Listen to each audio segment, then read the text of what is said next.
Quantas vezes você já viu aquela cena? Pessoas com câmeras nas mãos, correndo de um lado para o outro no meio de uma tragédia. São repórteres que se apressam para cobrir mais uma catástrofe que acabou de acontecer.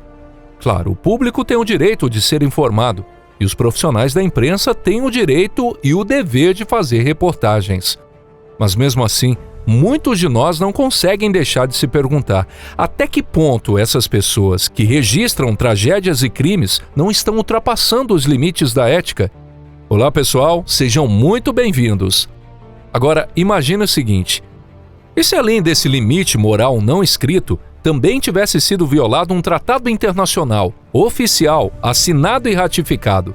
Pois foi exatamente isso que aconteceu com dois suecos, o jornalista Henrik Everson e o cinegrafista Linus Andersson, ao romperem de uma só vez o tabu ético e as regras de um tratado internacional. Em 21 de setembro de 2019, eles investigaram os destroços do Estônia, o navio naufragado, onde 852 pessoas perderam a vida. Você está no canal Pipa. Prazer, aqui quem fala com vocês é o Deluca.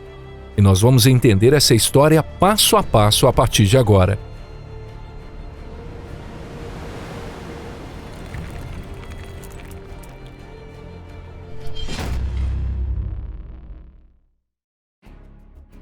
O naufrágio do Ferry Estonia. Essa tragédia aconteceu na noite entre os dias 27 e 28 de setembro de 1994. E como costuma acontecer nesses tipos de acidentes, tudo aconteceu sem nenhum aviso prévio. Na época, o navio tinha apenas 15 anos, o que ainda o colocava na categoria de embarcação jovem. O Estônia foi construído em um estaleiro na cidade de Papenburg, na Alemanha, e foi lançado ao mar em 1979. Durante esse curto tempo de operação, esse ferry mudou várias vezes de dono, e de nome também. Foi só em 1993, quando foi adquirido pela empresa estoniana Ashline, que ele passou a se chamar Estônia. Dentro da sua categoria, o Estônia tinha um porte considerado padrão: 155 metros de comprimento e 15 mil toneladas de arqueação bruta. Ele tinha capacidade para transportar até 2.000 passageiros e podia alcançar uma velocidade máxima de 21 nós. Sua estrutura era bem tradicional, com uma rampa de carga na proa que ocupava toda a largura do navio. Esse tipo de projeto permitia carregar veículos e mercadorias com rapidez e eficiência. No entanto, de acordo com a teoria mais aceita, foi justamente essa rampa que causou diretamente o acidente. No dia 27 de setembro de 1994, às 7 da noite, o Estônia partiu de Tallinn rumo a Estocolmo, naquela que seria sua última viagem. Por causa do mau tempo, o volume da carga foi bem menor do que o habitual. A bordo estavam 803 passageiros, 186 tripulantes, dezenas de caminhões de carga, carros de passeio e outros tipos de bagagem. E como se descobriria mais tarde, essa quantidade reduzida de carga acabou salvando a vida de mais de uma centena de pessoas. De fato, as condições climáticas estavam piorando rapidamente. Ventos fortes levantavam ondas de até 4 a 6 metros. A temperatura do ar havia caído para 5 graus Celsius e a água do Mar Báltico já estava na casa dos 10 graus. A maioria dos passageiros era da Estônia, Suécia e Finlândia. E naquele momento todos estavam retornando aos seus camarotes, que ofereciam um certo conforto após o jantar, tentando se abrigar da tempestade. Se ao menos eles soubessem o que iria acontecer dali a 4 horas, talvez muito mais gente teria sobrevivido. Alguns homens que estavam bebendo no mar do navio naquela noite acabaram tendo mais sorte. Entre eles houve quem conseguiu escapar para os convéses superiores e assim salvar a própria vida. O primeiro som estranho foi registrado por volta da 1 da manhã. Mais tarde, descobriu-se que aquele som era o início da ruptura no mecanismo de travamento da rampa na proa. Apenas 15 minutos depois, uma onda gigantesca arrancou a rampa da frente do navio e a água do mar invadiu violentamente o convés. O Estônia começou a adernar para o lado de estibordo. No breu total, muitos passageiros perderam completamente a noção de direção e sequer conseguiram chegar até o convés. Enquanto isso, a inclinação do navio aumentava e em mais 15 minutos chegou a um ângulo entre 40 e 50 graus. Só então é que o sinal de socorro foi finalmente enviado. Por causa da inclinação acelerada, não foi possível lançar ao mar a maioria dos botes salva-vidas. No fim, só conseguiram ser lançados 22 botes infláveis e 3 botes salva-vidas convencionais. À 1h50 da manhã, o navio já estava inclinado em 90 graus, completamente tombado, com o lado direito virado para baixo. E logo em seguida, ele começou a afundar pela proa. E em questão de poucos minutos, desapareceu completamente sob as águas. No total, desde o primeiro som que indicava a soltura da rampa até o naufrágio completo, não se passou nem sequer 1 hora. O que aconteceu depois foi um desfecho trágico, mas inevitável. Os poucos sortudos que conseguiram escapar dos camarotes e chegar ao convés foram arremessados no mar gelado, sem nem mesmo um colete salva-vidas. Como se sabe, em condições como essas, sem um traje especial de proteção térmica, ninguém sobrevive mais do que 30 minutos. Apesar de haver embarcações de resgate relativamente próximas, a primeira só chegou ao local 50 minutos após o acidente. Já era tarde demais, muito tarde. Depois, algumas fotos vazaram na mídia mostrando botes salva-vidas com os corpos das vítimas que morreram de hipotermia. E quanto às pessoas que foram simplesmente jogadas ao mar, não é nem preciso dizer o que aconteceu com elas. Apenas 137 pessoas foram resgatadas com vida, sendo 94 passageiros e 43 tripulantes.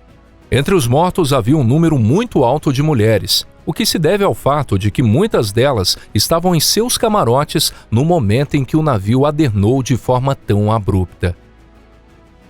Não se aproxime. O naufrágio do Estônia acabou gerando uma série de dilemas legais e éticos extremamente complexos. E, na verdade, isso era inevitável. Afinal de contas, esse foi um dos piores desastres marítimos da Europa no final do século XX. A tragédia, que tirou tantas vidas, causou um profundo choque em toda a Europa. Dos 989 ocupantes a bordo do navio, 852 perderam a vida. Apenas 137 pessoas sobreviveram, somando passageiros e tripulantes.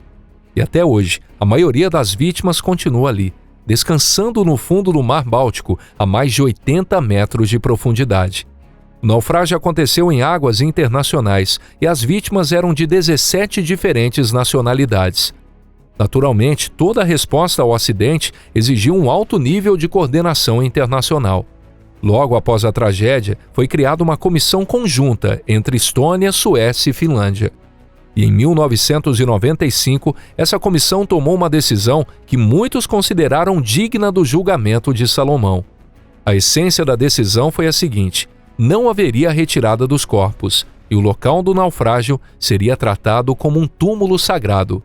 Em outras palavras, os restos das vítimas permaneceriam no fundo do mar, e aquele ponto passaria a ser respeitado como um cemitério.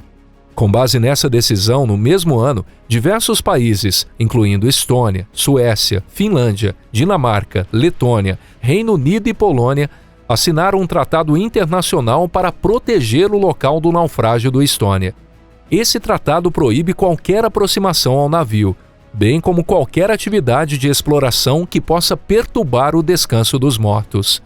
O documento também destaca com ênfase que tanto os familiares quanto o público em geral devem tratar o local não como objeto de pesquisa ou ponto de mergulho, mas como um espaço de memória e respeito. Além disso, a segurança também foi um fator importante levado em consideração. Afinal, o navio afundado a 80 metros de profundidade estava em condição instável, oferecendo sérios riscos à vida de mergulhadores. Ainda assim, a opinião dos familiares das vítimas não era unânime. Muitos queriam que os corpos fossem resgatados para que pudessem realizar um enterro tradicional. E segundo relatos da imprensa, a maioria deles, talvez até a ampla maioria, não aceitava a explicação oficial sobre o que causou o naufrágio. Eles exigiam com firmeza que as investigações sobre a causa da tragédia continuassem. As muitas teorias sobre a causa do acidente. A versão oficial sobre a causa do naufrágio foi formalmente aprovada em 1997, 2 anos após o acidente, por aquela mesma comissão conjunta entre Estônia, Suécia e Finlândia. Segundo a conclusão do comitê, O naufrágio do Fair Estonia ocorreu porque a rampa da proa se soltou devido a uma falha estrutural. No meio de uma tempestade violenta, o sistema de travamento da rampa não era resistente o suficiente e ela acabou se desprendendo. Isso permitiu que uma grande quantidade de água invadisse repentinamente o convés dos veículos, desequilibrando o navio, que começou a adernar até afundar. A comissão também apontou falhas na capacidade de reação da tripulação e deficiências no sistema de evacuação. No entanto, parte das famílias das vítimas, assim como alguns sobreviventes, tanto passageiros quanto tripulantes, discordaram dessa explicação oficial. Uma das grandes dúvidas era: como é que essa suposta falha estrutural não causou problemas nas tempestades anteriores, que foram ainda mais severas e que o Estonia enfrentou sem dificuldades? Além disso, o excesso de sigilo em torno das investigações acabou alimentando a desconfiança de muitas pessoas. E como acontece com toda grande tragédia, não demorou para surgirem rumores e até teorias com cara de lenda urbana. Um dos boatos mais falados dizia que um nome listado como sobrevivente jamais voltou a aparecer diante da própria família. Em outra história, um sobrevivente teria conseguido ligar do hospital para seus parentes, mas depois disso, simplesmente desapareceu do mapa, como se fosse um conto de terror. E segundo a esposa dele, ele chegou a receber várias ligações anônimas, onde ninguém dizia uma única palavra. Com tudo isso, surgiram diversas teorias alternativas sobre o que realmente causou o acidente. As mais populares envolviam versões diferentes de uma mesma ideia: explosões ou ataques deliberados. Quem defende essas hipóteses afirma que o Estonia transportava material militar e que o que as testemunhas ouviram não foi o barulho da rampa se soltando, mas sim o som de uma explosão. Uma teoria parecida sugere que equipamentos militares da antiga União Soviética estavam sendo contrabandeados da Rússia para a Suécia. E para encobrir esse fato, os responsáveis teriam afundado o navio de propósito. E é aqui que voltamos à história que mencionamos no início do vídeo. A hipótese mais convincente até hoje foi construída com base nas imagens subaquáticas feitas pelo jornalista sueco Henrik Everson e pelo cinegrafista Linus Andersson. As fotos feitas pelo robô submersível deles mostram claramente 2 buracos enormes no casco, buracos que continuam sendo tema de debate, já que não podem ser explicados apenas pela queda da rampa. Os danos, na verdade, parecem muito mais com o que se esperaria de uma explosão ou até de uma colisão com um submarino. Algumas reportagens chegaram a levantar a possibilidade de que o acidente tenha coincidido com manobras militares da Marinha Sueca, mas oficialmente isso nunca foi reconhecido. E foi exatamente sobre isso que Margus Kurm, ex-procurador-geral da Estônia, falou quase abertamente durante uma reunião sobre o naufrágio realizada em 20 de novembro de 2020. Ele destacou em especial que autoridades suecas tentaram cobrir os destroços do Estônia com uma espécie de caixão de concreto. Naturalmente, isso levantou suspeitas de que a proibição de investigação nos destroços talvez não tivesse como real objetivo proteger o descanso dos mortos, e sim esconder a verdadeira causa da tragédia do olhar do público. Ainda assim, não se pode descartar a possibilidade de que essas teorias sobre explosões ou colisão com submarino tenham sido plantadas propositalmente para gerar atrito entre 2 países vizinhos do Báltico, Estônia e Suécia. E não é difícil imaginar quem mais se beneficiaria com isso: a Rússia. É justamente por isso que o trabalho do jornalismo independente é tão importante. Só ele pode dissipar as dúvidas e trazer à tona a verdade. Por isso, a questão sobre os jornalistas suecos terem ou não violado normas éticas é bem mais complexa do que parece. Tão complexa que até mesmo os juízes chegaram a dar sentenças completamente opostas entre si. Em fevereiro de 2021, por exemplo, o Tribunal Regional de Gotemburgo declarou os 2 repórteres inocentes. Mas em 2022, o Tribunal de Apelação anulou essa decisão e ordenou um novo julgamento. E em setembro do mesmo ano, o Tribunal de Primeira Instância reavaliou o caso e voltou atrás em sua decisão anterior de inocência. Dessa vez, declarou jornalistas culpados por violarem o descanso dos mortos, considerando que o respeito à dignidade do local tinha mais peso do que a liberdade de imprensa. Os repórteres ainda recorreram da decisão, mas em março de 2023, a sentença de culpabilidade foi mantida. Eles tentaram apelar à Suprema Corte da Suécia, mas nem sequer conseguiram que o caso fosse aceito para julgamento. No fim das contas, o jornalista foi condenado a pagar uma multa de 22.400 coroas suecas, aproximadamente 2.088 euros, e o cinegrafista 18.800 coroas, cerca de 1.752 euros. No entanto, as investigações oficiais sobre o naufrágio do Estônia estão encerradas. As famílias das vítimas ainda pedem novas investigações de tempos em tempos, mas essas vozes seguem sendo ignoradas. Muita gente continua acreditando que a explicação oficial atual é incompleta e pouco convincente. Já se passaram mais de 30 anos desde aquela noite, e a verdadeira causa do naufrágio do Estônia continua sendo um mistério não resolvido. E se você achou esse vídeo interessante, não esqueça de deixar seu like e compartilhar com seus amigos. E muito obrigado por assistir até o final. Nos vemos na próxima aqui no canal Pipa. Um forte abraço e até lá. Tchau, tchau.